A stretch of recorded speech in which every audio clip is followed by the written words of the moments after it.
G'day and welcome to the Grow a Small Business Podcast. I'm your host, Troy Truen. Each week, we speak with an owner who has grown a business with 5 to 30 team members to something bigger. Diving into their numbers and unearthing the pain they've experienced, we explore what they did to overcome each barrier and what they would do differently from day one. Let's get into it. Welcome, everyone. Today we're having a follow-up chat with Bob Moesta from his recent book, Demand Side and Sales 101, which has just become an Amazon bestseller and is now available on Audible. So we had a chat a few weeks ago, and I've asked two friends and fellow business owners to come on and ask some hard questions of Bob. So I've got James Baker here from Varicon, a SaaS-based business here in Tasmania, and Ben Crowley from Bulk Nutrients, who we've had on early on in the cast. I think it was episode 10. So thanks, James and Ben, for coming on and helping me grill Bob here with some questions. That's all right. No worries.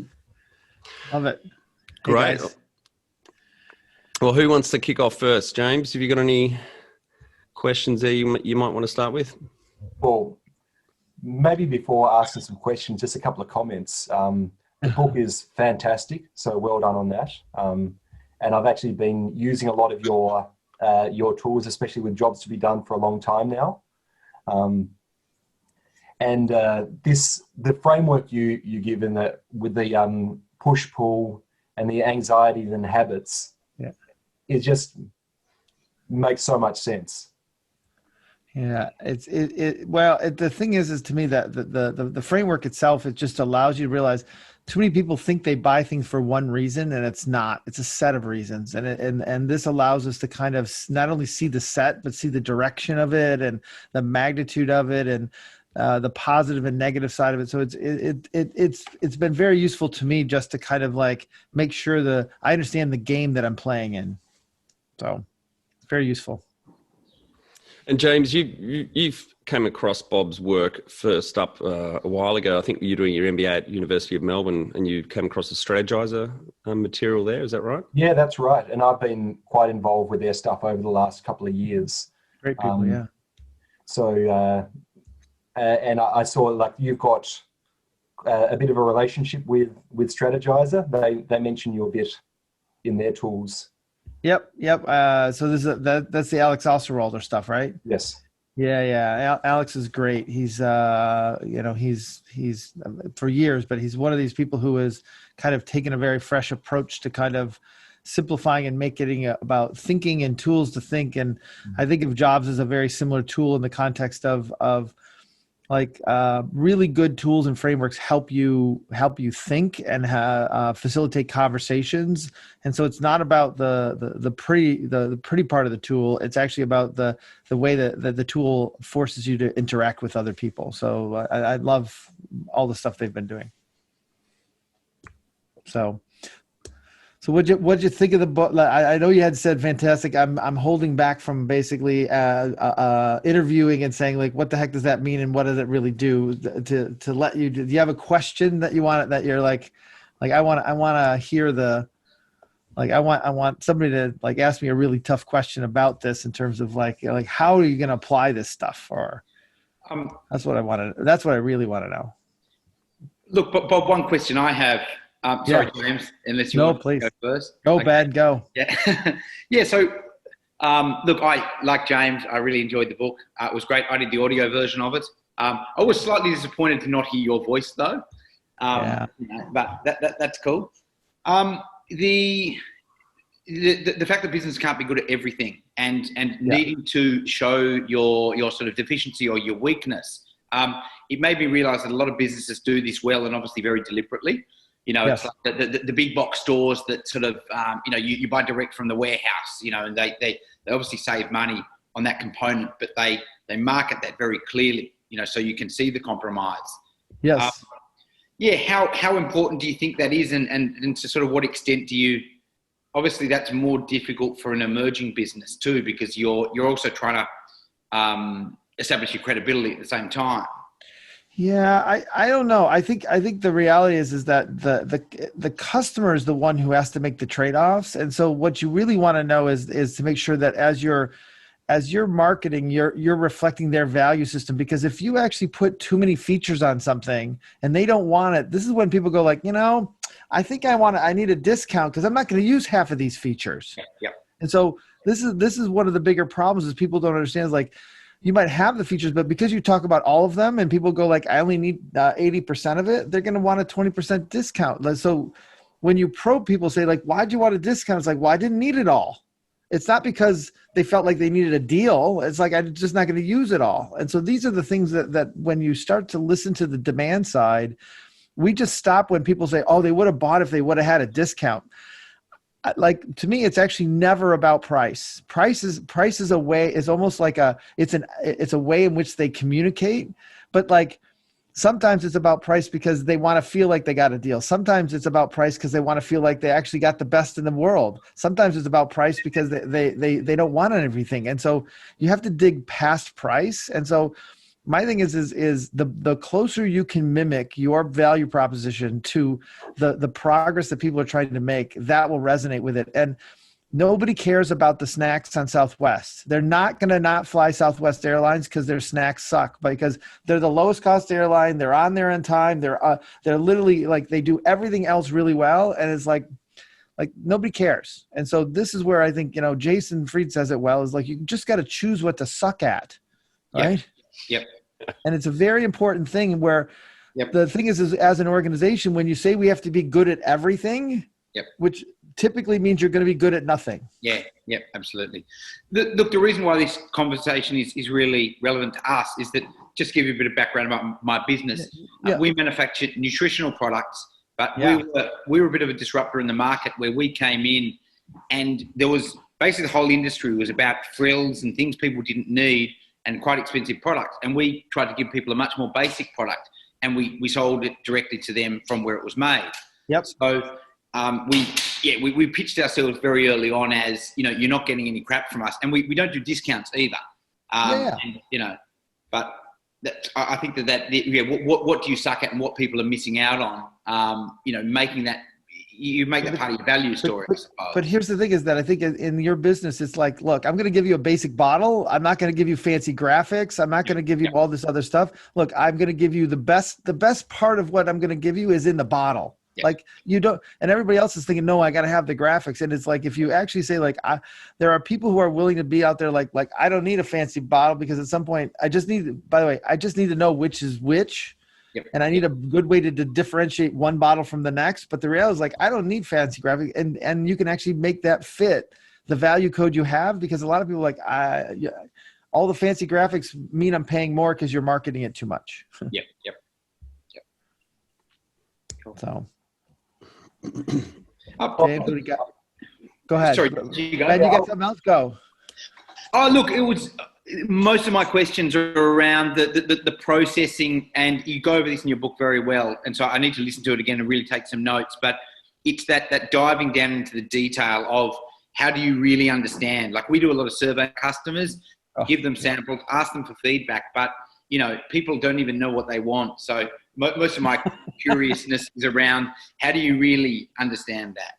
Yeah. So I've just spent, I've done 16 interviews in the last 3 days. So this is, I'm just coming off it. So I got a lot of examples.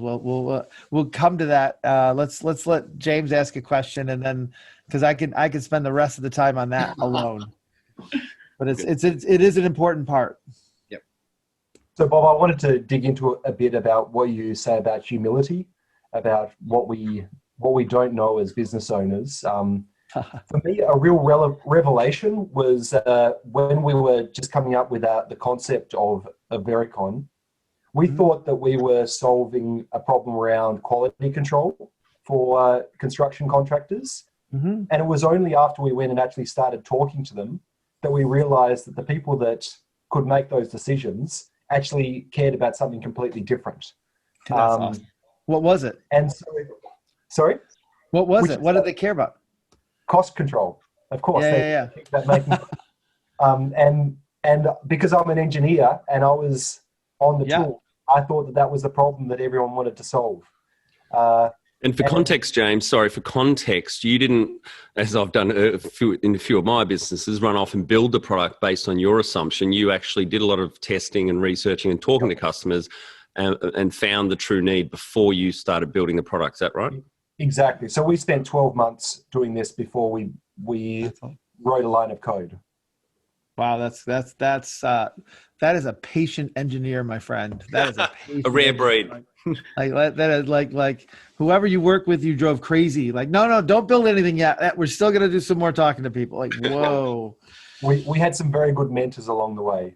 That's good. That's good to hear. That's good to hear. And by the way, it's so humbling to literally go like, no, they want quality because I want quality. And you literally are like, do you want quality? And they're like, no, I don't want quality. You're like, no, you want quality. Like there's this whole notion of like when you look, it's almost like when my favorite is to record your interviews and listen to them in the beginning. And you just are like, you're appalled at like how biased I was about the product. Cause I love the product. And it's like, holy crap. Like I didn't even let him talk. Like, it's just one of those things where you just realize like, it's just not so one of the suggestions I can make for everybody is like, when you talk to your customer, I want you to record it.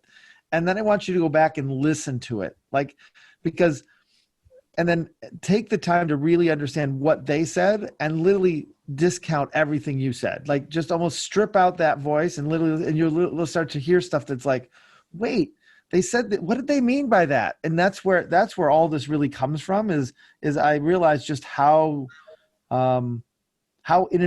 honest, how stupid I was and how arrogant I was. And so you talk about the humility part of it is like, Clay. So this is my, oh, can you see that? Oh, hold on. I got to change my camera.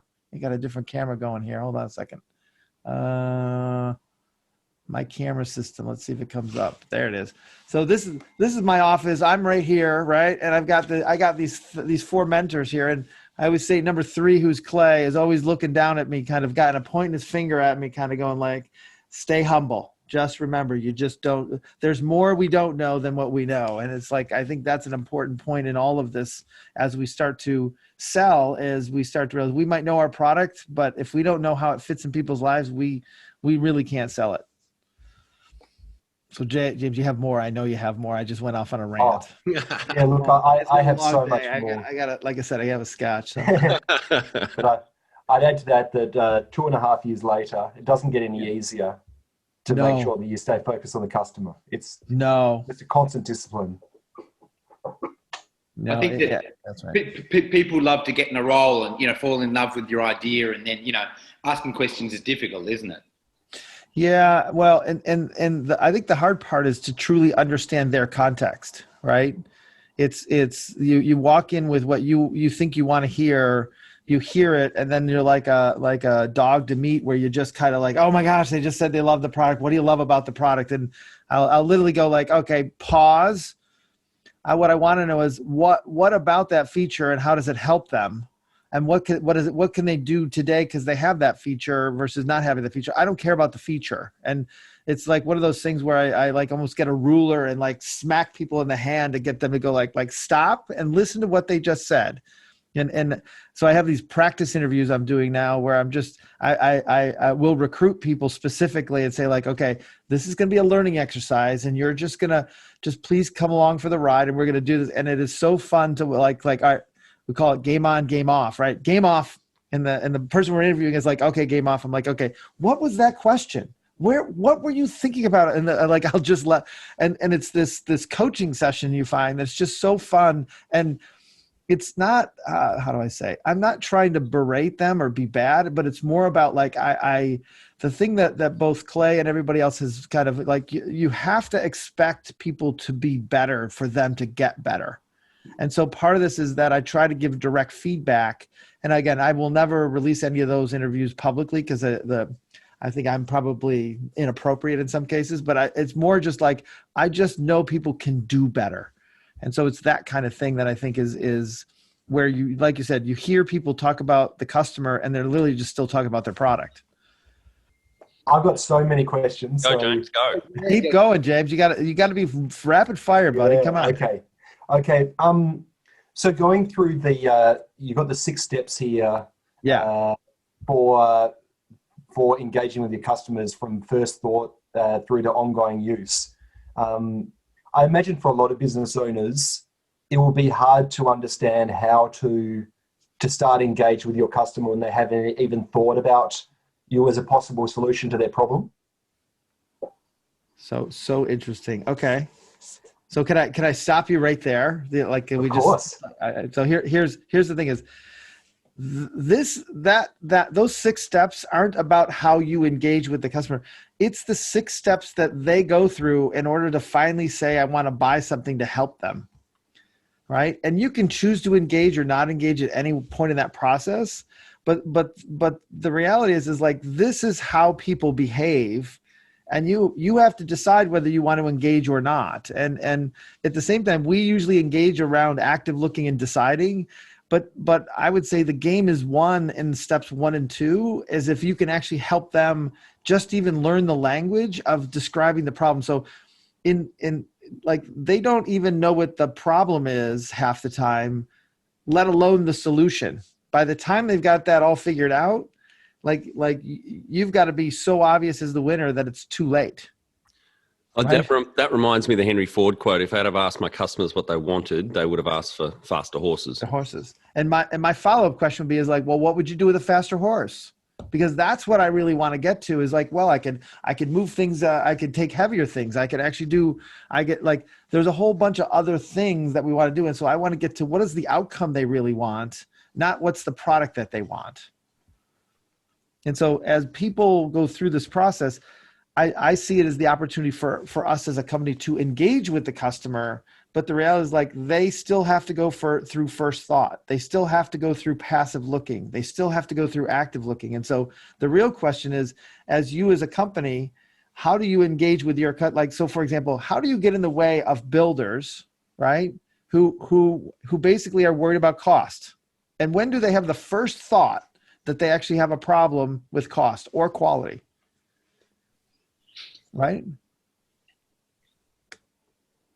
Absolutely. And we're going through this process at the moment, just trying to talk to these contractors. And I'm just trying to sell them on talking to me for 20 minutes.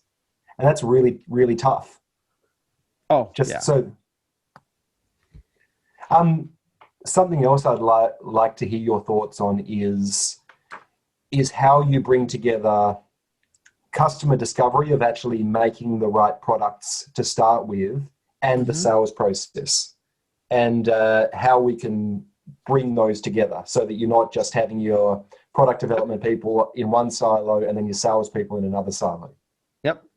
So for me, customer discovery is about studying and understanding both struggling moments that people have and things that they buy or things that they do to make progress in their life or in their company, right? So if it's a B2B, like what caused you to buy new estimating software? What caused you to actually get rid of these tools and have these new tools, right? Whatever it is, right? And so to me, in the customer discovery part, it's trying to understand what are those struggling moments. I really don't care much about what they picked or chose. What I really want to know is why they chose what they chose. What were they hoping for when they chose those things? Because I can usually find other better, cheaper, faster ways in which to do things that everybody else can't see because they just listen to the exact voice of the customer. And so the customer discovery process is about understanding how their life unfolds when they try to do something new, right? The sales process is actually the mirror image of this. It's just flipped. Because the way that people try to make progress is then for every person I interview, there's 100, there's 1,000, there's 1,000,000 people behind them still trying to make progress, but they don't know how. So I just take that customer discovery process and then use that as the underlying sales process or the buying process to say like, here's how we have to sell to people. And so to me, they're not two different things. They're actually one thing. And one is about looking backwards to see how people behave. And 2 is then flipping it into the future and saying like, which door do you want to open because you're in which context? And so for me, they're this is where, to be honest, this is how I wrote this book on sales. Is I've done so much customer discovery that when we're done, we go develop a product, and then the salespeople would come over and kind of say like, "Oh, can you help us close?" And I'd be like, "Yeah, here's 5 things you need to go to help close, or here's things you need to listen for to decide which job they're in." And I helped probably for the last 4 or 5 years all these companies with sales, and it didn't even register to me that I was helping people in sales. So somebody suggested like, you should write a sales book. I'm like, I should. You know what? Let me think about that. And so COVID hit and I wrote a book. Bob, so a question I have in terms of marketing and solving problems. Why is it that so much of marketing involves not trying to solve problems that we actually have? I'll give an example. It's like the way that Ford markets their Explorer, this SUV, is climbing a freaking mountain. And it's like, sorry, like 99.9% of people are never going to use that for that purpose. Right. So like, why is that still effective? Yeah. So I actually don't think it is effective. I think the fact is that they have metrics around it where they will tell you that, well, the number of people who can see it and recall it, that's brand equity. So the fact is the crazier the commercial, the more that people can recall it. And because I measure brand equity off the recall, then it's a valuable thing. And I just think that's crap. I think the reality is what causes somebody to buy an Explorer is not the advertising. Yeah. Right. And so what happens is you find that there's too many people who actually don't, and marketers in marketing theory, marketing basically says that it's features and benefits that cause people to buy. And so you should always talk about the aspirational thing, the thing that they can't do that you want them to do. Right. And what happens is climbing a mountain is like, yeah, I've got 4 kids that I like, how do I get that many people into a car? I got all these, we're going to soccer or football. Like there's all these other things that say like, okay, your car's too small. The thing is that most marketers and the advertising that I've been involved with, the first thing we do is we actually frame the struggling moment. We literally make sure that people go like, oh my God, that's me. Right. And the moment that they can identify with it, then they pay attention. And then they actually see, we don't actually talk about the solution. We then talk about what's progress look like from, oh my God, and I want to do that.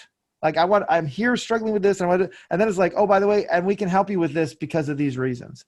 Because here's the thing is most people do not have, when they're searching in Google or they're looking at things, they actually don't know how to articulate the problem very well. And they surely don't know how to articulate the solution.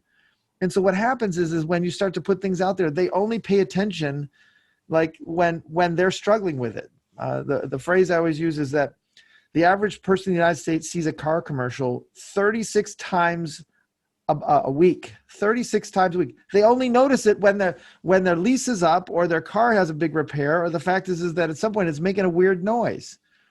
And so they equate basically all that marketing around features and benefits as, well, it's effective because it sells, but they have no reference point to it wrapped around it. Does that help? Yep, absolutely. And so like when I go test marketing and commercials, the first thing I want to do is, the other part is to think of bringing an engineering or a prototyping mentality to like, let me prototype to get the right language on the struggling moment, and then the right language on the outcomes they want. So I can actually make sure that I've framed where, like when they can go like, oh my gosh, that's me. After that, I got them. Yeah. Because but nobody takes, and most people would say, well, that's just too generic. But if you look at, we have Snickers here in the States, we have something called Snickers bars, right? And it's like, you're not you when you're hungry. And they show all these different situations people are in when they eat a Snickers bar. They go like, oh my God, that's me. Yeah. They never talk about packed with peanuts or any of those other things around the Snickers bar. They literally go like, when I'm in this situation, I just grab a Snickers. But Bob, we've got Snickers in Australia as well, and I wasn't sure if it's called a marathon bar or something else. No, it's Snickers here, and I love it, and it's very funny ads, but very relevant as well. Right. I've got a cupboard full of Snickers for my 7-year-old daughter when she gets hangry. That's exactly right. That by the way, we found that through jobs. That's the thing. All that stuff came through jobs. Yep. So, what else? So Bob, I recently did a talk for Grow a Small Business, and in my first slide of that, I had that Peter Drucker quote: People rarely buy what the company thinks it's selling." Yes. I saw that was your starting quote for the book. Oh God, yeah. And so my question for this is for a business owner that hasn't gone through this discipline process, what sort of questions should they be asking themselves to understand what their customers are actually buying?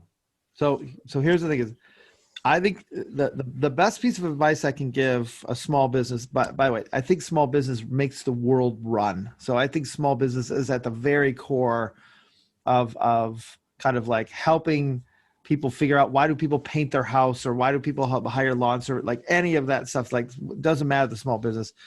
My thing is take the time to literally sit down with a customer and talk about, why in the world did they buy you today? Why? And so here's the thing is, and what they have to do is, like, they have to actually turn off like the ego and listen to like what was going on in their life and what were they hoping for in the future.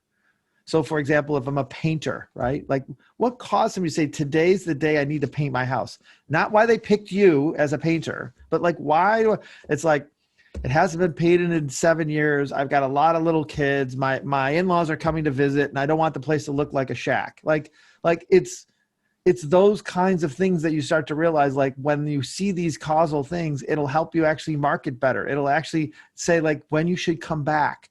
It'll help you understand how to close and say, well, when's the last time you got the place painted? Who's coming over? Well, how else can you help? Like, those are the things that people don't talk about because they just want a quote of how much it's going to cost to paint the house, right? And it's these, if you take the last 5 sales that you've that you've closed and that you've finished and that you're done with the jobs, and go back like, can I just bring a 6-pack of beer and we can sit down on the porch or patio and literally go like, why did you paint your house, man? Like why did this happen? Like, why did you finally buy supplements? Like, what caused you to say, today's the day you bought some, like, and it's not like any one supplement. It's like, what is it that's going on in their life? And what is it that they're hoping for? And this is where you want to actually start, because the rest of it will actually fall together. But if you hear your product or your service in that conversation, you need to actually just reverse it. You need to like say, like, there's a lot of painters, but why now? What was going on? We got to figure out how to fit into people's lives. And to be honest, like, part of the reason why I bought this book is, and what most people, the universal language that I get out of this book is like, God, it's a good book. Oh, it's okay. But you know what? Universally I hear, but I'm a way better consumer now. I actually take a minute to understand, like, why the hell am I buying that? What progress am I trying to make? Why am I buying this now? And you start to realize that people are stopping to buy all that crazy stuff and they have no idea why they're buying it, because they're at least taking a minute to draw out the forces. God, I want a new pair of shoes. I got 48 pairs of shoes. Why do you need another pair of shoes? Right? And it's like, well, I don't have these shoes. Well, is this about looking good, or is this about actually comfort, or is your feet hurt? If your feet hurt, get rid of the other 8 pair that don't work. Sorry, I'm ranting again.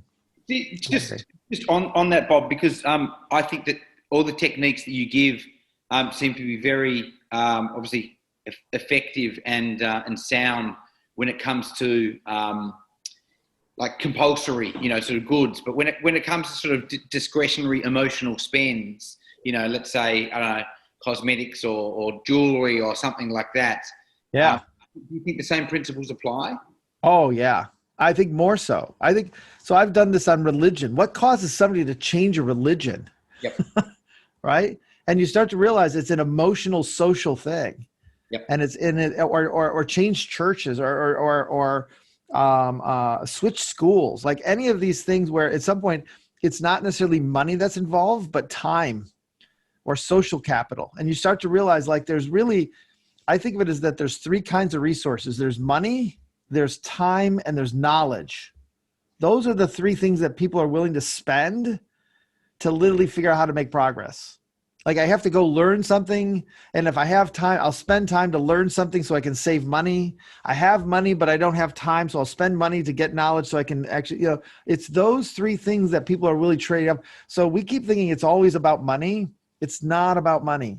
It's about money, time, and knowledge that are the things that people are willing to either give up to get. James, I feel like I just blew your mind on that one. No, look, I love all this stuff. This is this is not really a question, but more just a comment about the general approach. I think that a lot of people see sales as something that's a bit icky, that you do to people. And what I really like about this process, I think we're all in business because we want to make an impact on the world and to help people, that when you approach it helping people to make progress, you're actually making people's lives better by if you understand how they make progress. Yes. And I think the other part of it, though, is that you have to realize most people would say, well, as a not-for-profit, we don't want to charge money for this. But here's the thing is, if you don't actually make it harder for people, they can't actually value. People don't value free. For some reason, we think if we give people free things, it's good. But the reality is, like, free with time is not free.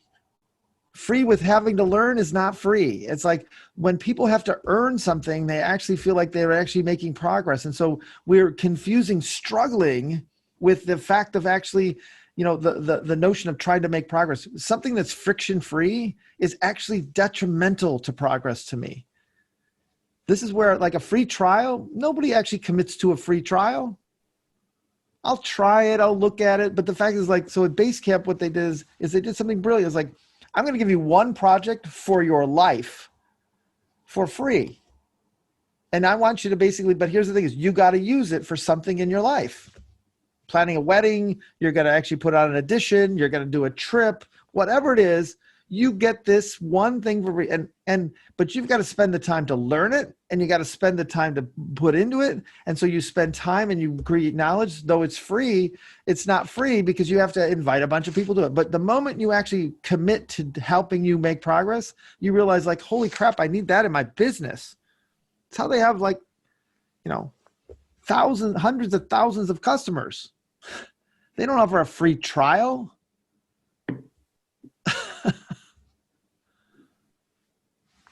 Sorry. 100% agree. I feel like on I'm that. ranting, man. Troy, I'm just, I hope that this is helpful. Like, I'm not sure this recording is going to go anywhere. And if it is, I'm going to be, No, it's I'll great. be shocked. I might just have to move to Australia, by the way, or Tasmania. That would be awesome. It is a pretty nice place down here. Yeah. And we're COVID free at the moment. I will put it on my bucket list, and I will take you up to come down sometime and visit for sure. Right. I'll send you my list of places to see and where to stay and dine and eat in Tasmania. Oh, that'd be great. How long should I come for? A couple weeks? A couple of weeks, yeah. There's a world-class museum here called Mona, which they compare it to the Guggenheim in New York. These professional gamblers set it up. It costs them about $5 million a year they lose on it. But I think they spent $70 million building it, another $70 million putting art in it. It's kind of in an underground bunker thing on the water. And they're just going through a $400 million expansion project at the moment, adding a casino, convention center, more accommodation. And the two themes of the museum are sex and death. God, I'm in. I like. I have. I gotta check it. I think it's 2,587 days left in my life, so I'm into the death thing all day. There you go. Awesome. Just so you know how seriously we're treating COVID, Bob. Well, you hear this from Troy, but a state in Australia, of a couple of million people, has just been shut down because of 20 people. That's the outbreak of 20 people. For you guys, an outbreak of 20,000 doesn't even shut a school. Oh no! Yeah, I don't even know what, like, I don't even know what to say on that, because it's like the way we're handling this is, it's so big, and we're so I don't have. Just gonna have a sip of my scotch. Look, on a more positive note, but personal one still. You've been responsible for, I think it was like 3,500 products. Is there any product that you're, particularly proud of in terms of solving an issue that you know? Yeah. So one of the things so Clay asked me this question a few years ago before he passed. He said, "What is the greatest innovation ever?" And I'm like, ugh. It's hard to put an absolute on any of that. So he goes, "Oh no, I have context for you. You're dead. You're at the pearly gates. St. Peter has a list of all the things you did in your life. What is at the top of your list that gets you into heaven?" I'm like, holy crap. Okay, now I got some context. I can talk about this. He says, so I go through it and I started looking at it. I'm like, look, I worked on the guidance system for the Patriot missile. It saved a lot of lives. At the same time, it probably killed a lot of lives. I'll probably go to hell for that. I said, though Pokemon mac and cheese is something I worked on with Kraft and we did a lot of good things and it's delicious. It's probably still not going to get me into heaven. And I go back in time, and one of the very first innovations I worked on very early in my career was with Dr. Deming, who's number 4. He's number 4 up there, guy in the red. And it was I ended up having to drive around. Like we'd be in Iowa and we'd be at a supplier doing something, and we'd have to drive back to catch a plane. And my biggest anxiety was always like driving up to the gas station and kind of going like, where the hell is the gas tank?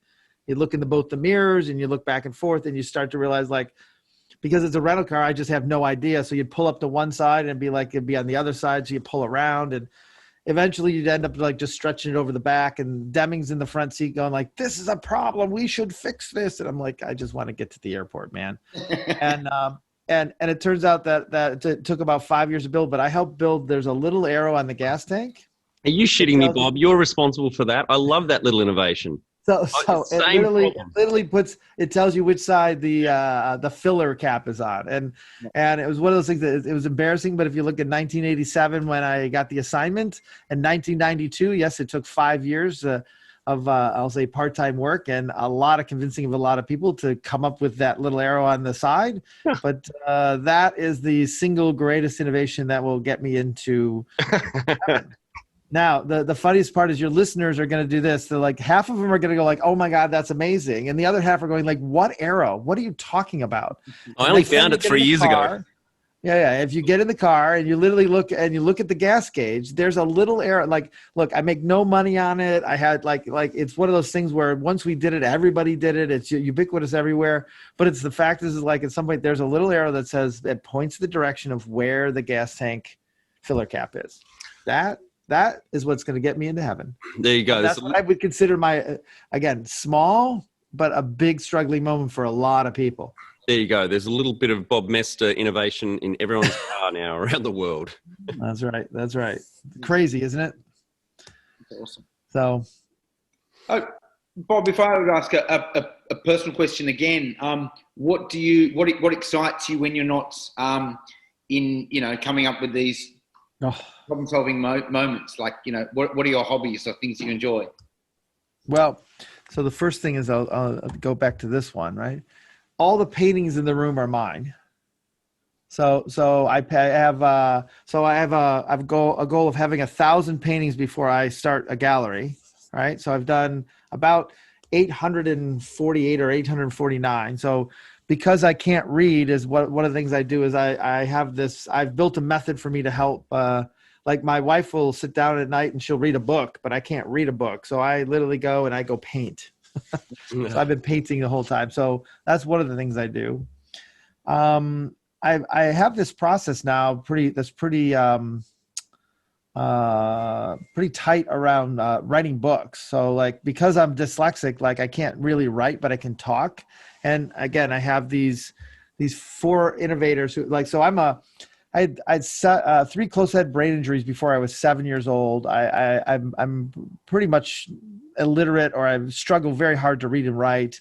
And it's one of those things that these 4 people have changed my life in a way that enabled me, who pretty much should not be somebody who worked on so many products and even to be honest, be an engineer. They all enabled me to be what I call an amazing builder. And the story is not really, my next book is actually about this. It's called Learning to Build. and it's about basically how do you take somebody who's of average intelligence or less, somebody who is able to think but not necessarily communicate well, and these people gave me frameworks that enabled me to, like you said, go do over 3,500 different products and services. And it's one of those things where I feel all four of them have passed on. And so the thing I didn't realize when I was working with these people is the incredible responsibility to kind of pass on that knowledge that they passed to me. And so I spend a lot of time teaching now. And so by this first book, Demand Side Sales, it's my third or fourth book. Most of the time I usually have to partner with somebody, but I'm using a company called Scribe Media who literally helps me really they listen to me. We frame the book. We describe the jobs of the book. We talk about what category it has to be in. We talk about kind of what progress we want people to make from it. We build out 3 or 4 job stories around it. And then from that, we basically then define systems, which turn out to be chapters. And then we fill those chapters, and then somebody goes and writes each chapter. And from that, so like I started this last book in the October. I'll be done by the 16th of December. I'll have a first draft by the 1st of February. I'll get the graphics. I like to do the graphics. So the graphics will come by April, and I'll have another book by June. Awesome. So that's what. So one of the things I did is, and you laugh, but one of the things I did is I did some interviews a while ago when I was on people who came out of nowhere. Like how does somebody come from nowhere to literally have such a huge impact? And so we went and found these people, and I went and did jobs interviews on them to say, like, what progress were you trying to make? And one of the common themes I found amongst all of them is they had some form of a near-death experience. Like they had cancer, they got in a car crash, somebody close to them passed away. There was just some very, very emotional and functional thing that had happened to them that they realized time was of the most and precious thing. And so I realized, like, short of me getting a near-death experience, how do I actually imply that, how do I make this happen to me? And so my mom, who was it was amazing, helped me a ton. She kept deferring everything when she would retire. I'll do this when I retire, or I'll do that from when she was a school teacher, and she retired when she was 62, and she was just getting ready to kind of live the life, if you will. And 4 weeks afterwards, she found out she had stage 4 colon cancer and died 4 months later. And so I took her birthday and her death day, and then I added it to my birthday, and I actually have 2,584 days left in my life. So I've chosen to say, like, I'm not going to be like my mom and live like I can do all this stuff later, but like I only have 2,584 days left. And so this is how I decide that, like, how to make trade-offs. I need a constraint to make trade-offs to decide what I'm going to do and when I'm going to do it. So it's 6, almost 7 o'clock here in Detroit. It's dinner time. My family knows that I don't come home till 7. I will literally be out of here at 5. We have about 10 more minutes, and then I'm going to go have dinner with my entire family. And that's what I do. And so it's one of those things, like I value every moment of every day. And the craziest part is you go to sleep and you wake up the next day and you're full of energy. Like, holy shit, I got energy again. Like, how does that happen? So I spend every day to literally exhaust my gas tank every single day. And I have 2,584 days left. It's so amazing. That's really poignant and insightful, Bob. Yeah. Absolutely. I actually have to run myself, guys, just because I'm someone else's place. Yep. But Bob, stay safe. Yeah, we'll do. Look, thanks a lot for your time here, and obviously the book really appreciated, and great stuff. All right, so here's the deal, though, Ben. Next time we're gonna do this again. I need a list of 5 questions from you. I want 5 real questions. And I want them to be hard, no easy ones. Bob, here's the counter deal. If you make it down to Tasmania, I think we'll do that one in person. Yeah. All right, that's good. We'll do that. Perfect. Be the change you want to see in your business. Become more productive and less stressed with our free Transform Your Performance online course. Once you see the benefits, put your entire team through the course at no cost. We start out by telling you the secret to guaranteed success, then over 100 lessons help you be more focused, present, productive, and feel more in control about work. growasmallbusiness.com. Yeah, great. Can I ask one parting question? Yeah. Of course, Jay. Bob, what you were saying about your own experience with brain injury and not being able to read, I think that's really inspirational. And I want to talk about trade-offs when you're building a team. I think a lot of business owners, they think that they need to have these really well-rounded people. My feeling is you want to have people that are really outstanding in doing one thing. And I'd love to hear from you about some of these outstanding people that you've worked with. Yeah. Kind of humanizing them, that they're real people who are actually quite flawed in their own ways. Yeah. So this actually gets back to school, and it's probably the other passion that I have is school has somehow shaped this, that we're supposed to be good at everything. And that at some point in time, I realized, like, for the first 35 years of my life, all I worked on was the stuff I was shitty at. Right. And the reality is like the moment I actually was very articulate about what I'm good at and what I'm shitty at, like, I went and found 3 people who were really, really good at the stuff I was shitty at. Right. One of them was my business partner for 17 years. Like, he and we're side by side because we actually complement each other so well that we are actually so much better together than we are separate, that we will never, ever, ever work apart ever in our lives again. We worked apart for 4 months, and it was so miserable for both of us that we just said, like, screw it, it doesn't matter. And so my thing is that I think there's this, when we talk about diversity, we need diversity of thinking. We need diversity of people. We need, and to be honest, to try to think of how you actually create diversity is I think part of this gets back to the humility part, is like, I know what I don't know, and I'm okay with it. And most people aren't okay with what they don't know because it makes them feel insecure. And I think the reality is we need to actually get people to realize, like, I know what I'm not good at.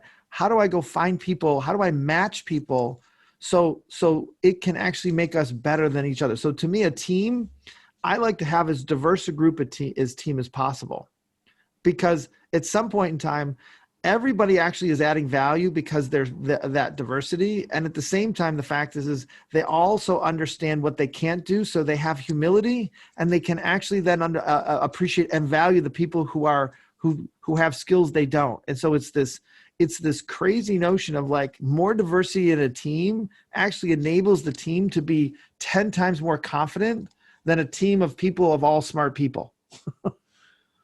I'll say average smart people. Like, you know what I mean? Like, there's this crazy, like this notion of how things come together. And this is where, like, 1 + 1 + 1 is 20.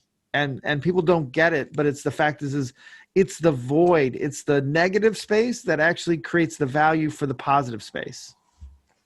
I don't know if that made any sense to anybody, but I'll made 100% sense. Yeah.